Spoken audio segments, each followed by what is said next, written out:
Hey yo, we are live, ladies and gentlemen.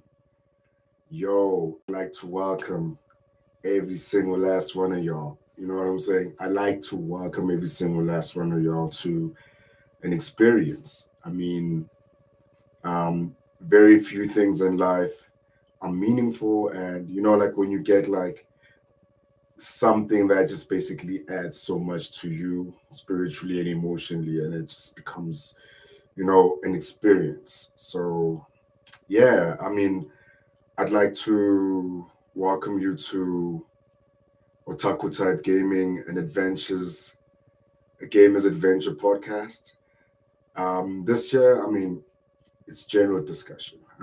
Anything and everything, we can throw all of that onto the table and we can dissect it. We can just basically have, a general discussion and just have fun in doing that. You know what I mean?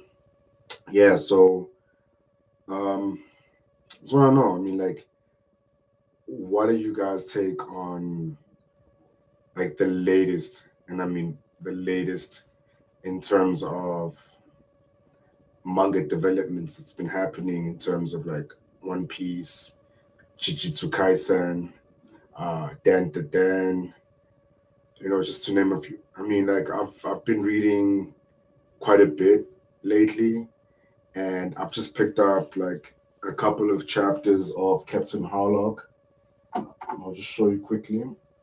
I picked this up like at my local manga store, like, and it's a wholesome read. Like, it's got depth, the story, and it's just drawn so meticulously well. And very few, if not many, manga actually come across very well in terms of like how it's illustrated. My personal favorite being Bakamonogatari. Like, if anyone has watched the anime, you'll come off thinking, you know what, it's a cool story about a kid who turned into a vampire and tried to save another vampire from dying.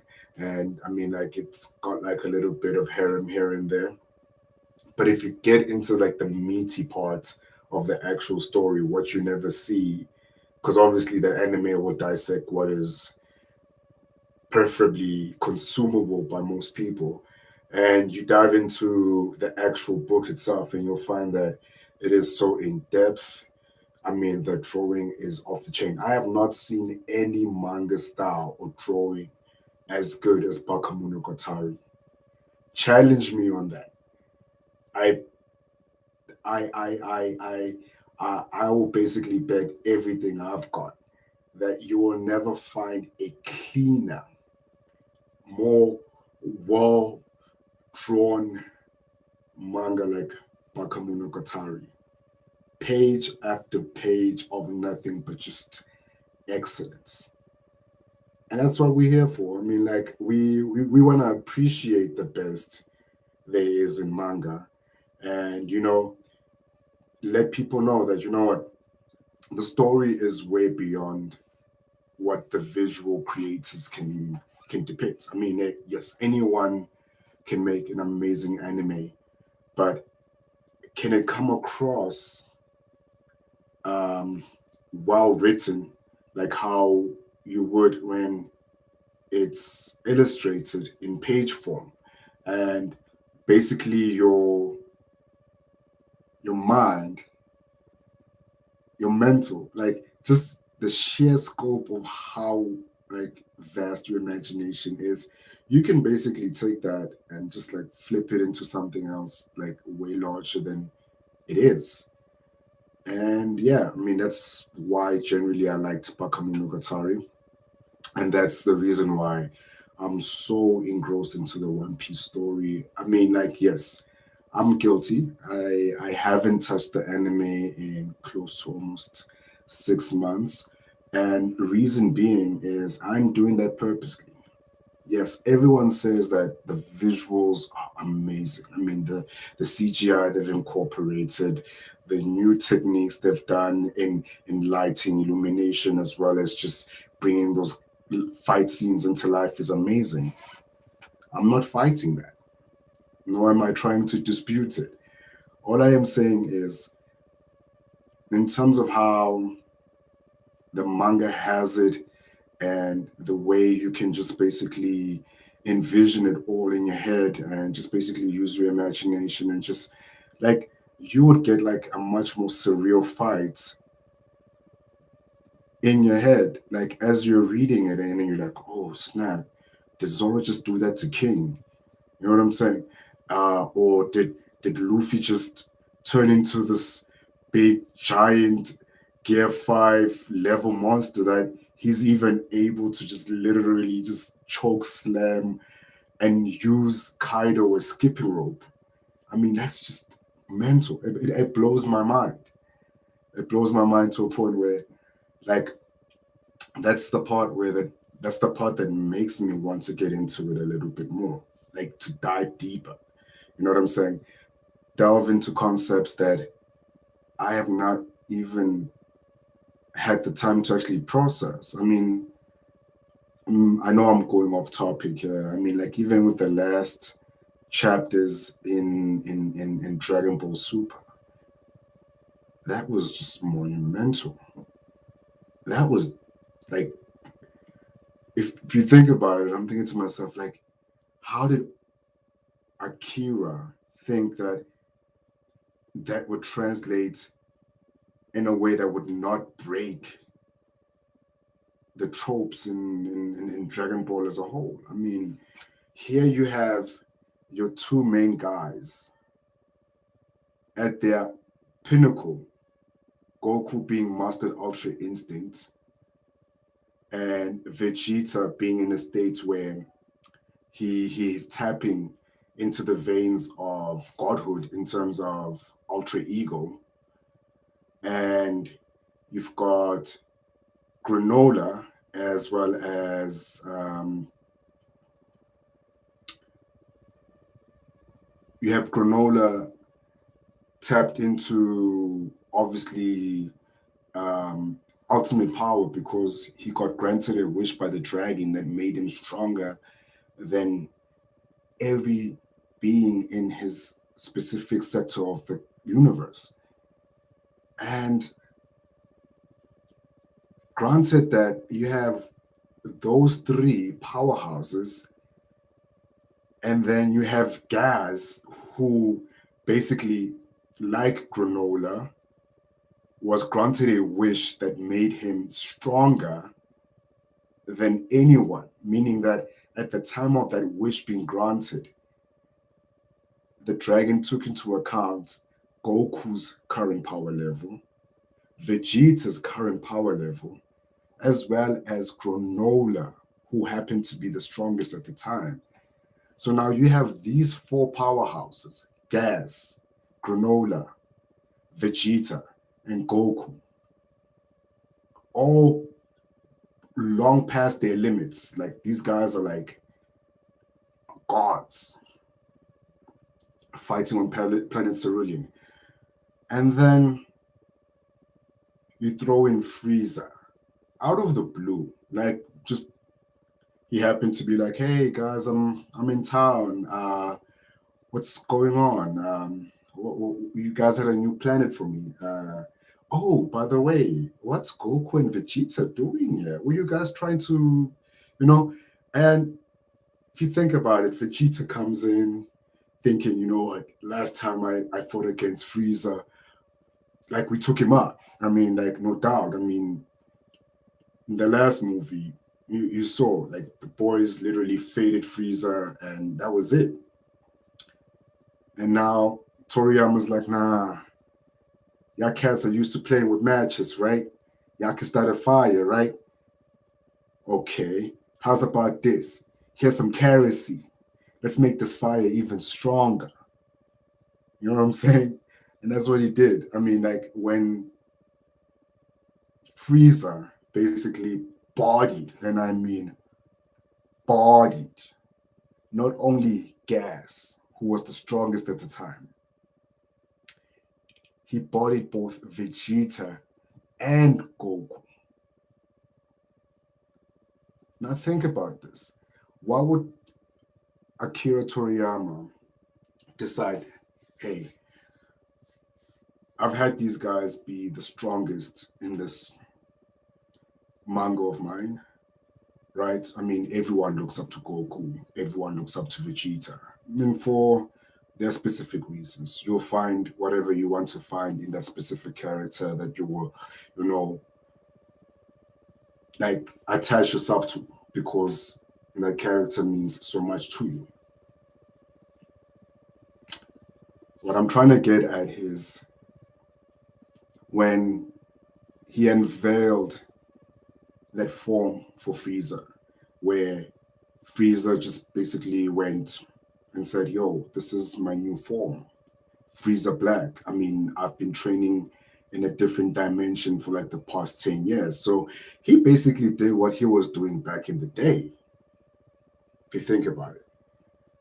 With the threat of the androids, as well as the threat of Majin Buu and Cell, what did Akira Toriyama use to fast process the Z fighters to becoming stronger to match up with the new current impending doom? He put them in a time chamber. He said, yo, guys, time chamber, train, come back, OP. Now you can actually match up to the new guy that's basically the evil or the new guy that's the anti-hero. He did exactly that with Frieza. Because the way he explains it is that Frieza had a dimension that he ruled over outside of Universe 7, which is, wait, so there are alternate dimensions now in Dragon Ball. So understand this. We were told that there were multiple universes. Hence why all the different gods of destruction and, the tournament of power, where various other universes came together, had a tournament, and basically, with that whole preservation, trying to restore a balance type nonsense. And now here you throw in, not only do we have our universe, which is Universe 7, right? There are multiple universes, 12 to be specific, right? And now you're throwing into the fray different dimensions, meaning that should this now progress to a point where, yes, Frieza decides, okay, I've got newfound power and I just literally bodied Goku and Vegeta. Hey, why not go back and restart the campaign of, dominating the universe like I was feared before these Saiyans attained their super Saiyans power, right? So now, what I want y'all to think about is, okay, so with this newfound power, and now Frieza saying, okay, cool, let's retake the galaxy again. Let's just basically reassemble the troops, go out there, destroy everything, take as much as we can. Because we can. I mean, like, I'm Frieza, I'm 10 times stronger than your current superhero or whoever you think you can put before me. Because not only did I body Goku, who has Ultra Instinct, which is a power that's almost close to that of the angels, I also bodied Vegeta, who was attaining godhood, because he's obviously training from Lord Beerus. And in a way, you would actually see it as Vegeta being the next candidate of God of Destruction for Universe 7, should the time arise where Beerus either somehow dissipates or maybe he basically goes into a slumber. And then obviously they appoint a new God of Destruction, which in this case will be Vegeta. So now Frieza has not only bodied the equivalent of sort of like an angel, a Saiyan that has Ultra Instinct, mastered Ultra Instinct, and another Saiyan that is the candidate for God of Destruction, he can literally retake the universe the way he sees fit. Which means now, what if he decides, okay, cool, um, the guys from that different dimension that he was trained in for like the past 10 years, he's like, yo, guys, ready the troops. So now, if Frieza coming back from that dimension, he's that strong. What about the guys that he's gonna bring? Which now means, which now means we need new variations of Goku and new variations of Vegeta. Throw in Broly into the fray. Because, I mean, we've seen in the movie, or we've seen that Goku and Whis have been training Broly to obviously be able to master his power, channel his ki, and not rely on his anger, but just basically become a pure, strong warrior. So now, think about it. If in some form or shape they decide to have Frieza obviously come back and be like, yo, I'm strong. I can take anybody out. I can literally take anybody out. You know what I'm saying? I've got this new transformation, which is light years. I mean, 10 possibly strong times stronger than your current guys that you're relying on right now. Think about it. How does this pan? Like, will it be a situation where we get like a proper anime training arc where Goku, Vegeta, Broly, let's throw in Granola for good measure. Because now the way Granola is being written into the story, yes, Granola will somehow have some sort of affinity with the Saiyans because after realizing that Bardock is the one who saved him, he'll somehow find some semblance with Goku, and then somehow in whatever last 3 years he has remaining of his life, he'll try to do the most. I mean, like try to hold back the new chaos and destruction that Frieza can possibly unleash. Because like right now, all the stands for Goku, all the stands for Vegeta, y'all in trouble. Your boys got bodied, and I mean badly. And I don't want anyone out here in the chat stating, oh no, they're already tired from the fight. That doesn't mean shit. It does not mean shit. Because even if both Goku and Vegeta were powered up 100%, I barely doubt that those two could hold a candle to Frieza. They would have to undergo immense training. And the way I see this being written, Goku, Vegeta, no Broly will be the ones to actually take down Frieza. I'll throw in another, bone for you to pick on. He's basically gonna give this particular one. Because this nigga's been do a dub for a while. Cellmax, that was just blase.